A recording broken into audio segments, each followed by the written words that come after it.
کا تم چاہتے کیا ہو؟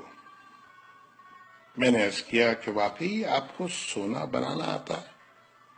بابے نے خالی خالی آنکھوں سے مجھے دیکھا اور کہا، ہاں میں نے جوانی میں یہ ہنر سیکھا تھا۔ میں نے عرض کیا کہ کیا آپ مجھے یہ نسخہ سکھا سکتے ہیں؟ بابے نے میری طرف گھور کے دیکھا اور کہا کہ تم یہ سیکھ کے کیا کرو گے؟ میں نے عرض کیا میں دولت مند ہو جاؤں گا۔ بابے نے زوردار قہقہہ لگایا اور کافی دیر تک ہنستا رہا۔ جب وہ ہنستے ہنستے تھک گیا تو بولا، تم دولت مند ہو کر کیا کرو گے؟ میں نے جواب دیا، میں دنیا بھر کی نعمتیں حاصل کروں گا۔ بابا نے کہا کہ چلو یہ نعمتیں تمہیں حاصل بھی ہو گئیں تو پھر کیا کرو گے؟ میں نے جواب دیا، میں خوش ہوں گا اور مجھے سکون ملے گا۔ اس نے مسکراتے ہوئے میری طرف دیکھا اور کہا، گویا تمہیں سونا اور دولت نہیں، سکون چاہیے۔ میں خاموشی سے اس کی طرف دیکھتا رہا اور کافی دیر تک خاموش گھورتا رہا۔ بابے نے مجھے جھنجھوڑا اور کہا، دراصل تم سکون اور خوشی کی تلاش میں یہاں آئے ہو۔ میں اس وقت چونکہ ایک نوجوان تھا اور باقی نوجوانوں کی طرح یہی سمجھتا تھا کہ دولت ہی سکون اور خوشی حاصل کرنے کا ذریعہ ہے، لیکن بابے کی باتوں نے مجھے کچھ الجھا سا دیا تھا۔ اسی الجھن میں میں نے ہاں کر دی۔ بابے نے ایک لمبا قہقہہ لگایا اور پھر دیر تک ہنستا رہا اور کہا، کاکا میں تمہیں سونا بنانے کے بجائے انسان سے بندہ بنانے کا طریقہ کیوں نہ سکھا دوں؟ میں تمہیں دولت مند ہونے کے بجائے پرسکون اور خوش رہنے کا گر کیوں نہ سکھا دوں؟ میں خاموشی سے اس کی باتیں سنتا رہا، حالانکہ مجھے ابھی کچھ سمجھ میں نہیں آ رہا تھا۔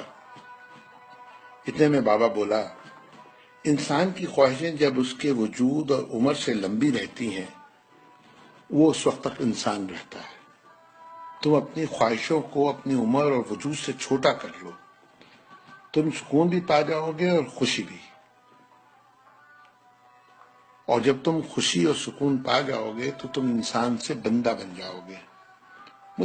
مجھے بابے کی باتیں بالکل سمجھ میں نہیں آ رہی تھی اور بابے نے میری یہ پریشانی بھانپ لی تھی۔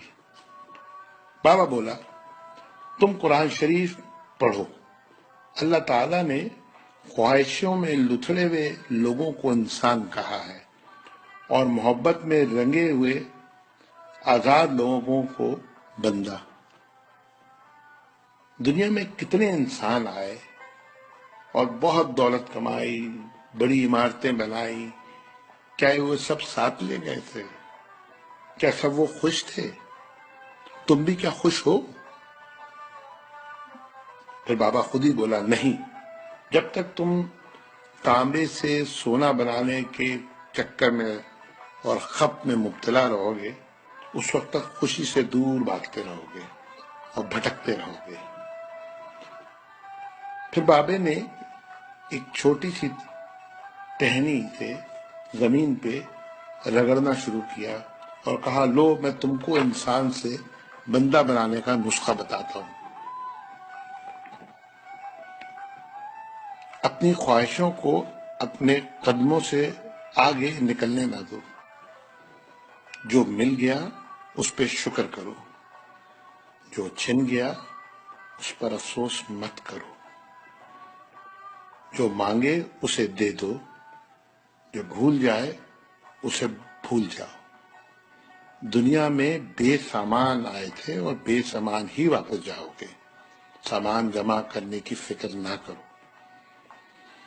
جسے خدا ڈھیل دے رہا ہے اس کا کبھی احتساب مت کرو۔ بلا ضرورت سچ بھی فساد ہوتا ہے۔ جو پوچھے تو سچ بولو، جو نہ پوچھے تو خاموش رہو۔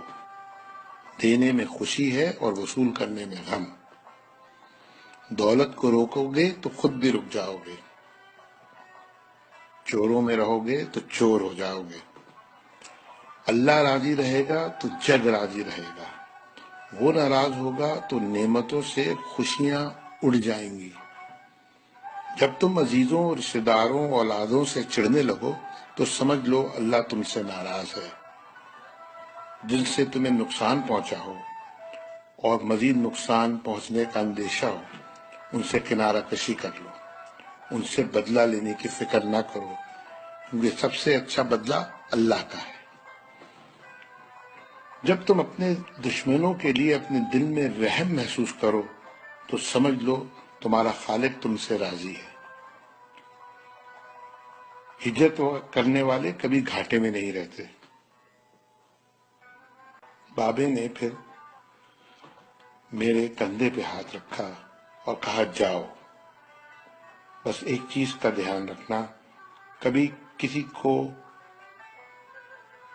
خود سے نہیں چھوڑنا، دوسروں کو فیصلہ کرنے کا موقع دینا، یہ اللہ کی سنت ہے۔ اس نے کبھی اپنی مخلوق کو تنہا نہیں چھوڑا، مخلوق اللہ کو چھوڑتی ہے۔ اور دھیان رکھنا، جو جا رہا ہو اسے جانے دینا، جو واپس آ رہا ہو اس کے لیے اپنا دروازہ کبھی بند نہ کرنا، یہ بھی اللہ کی عادت ہے، وہ واپس آنے والوں کے لیے اپنا دروازہ ہمیشہ کھلا رکھتا ہے۔ تم یہ کرتے رہنا، تمہارے دروازے پہ ہمیشہ میلہ لگا رہے گا۔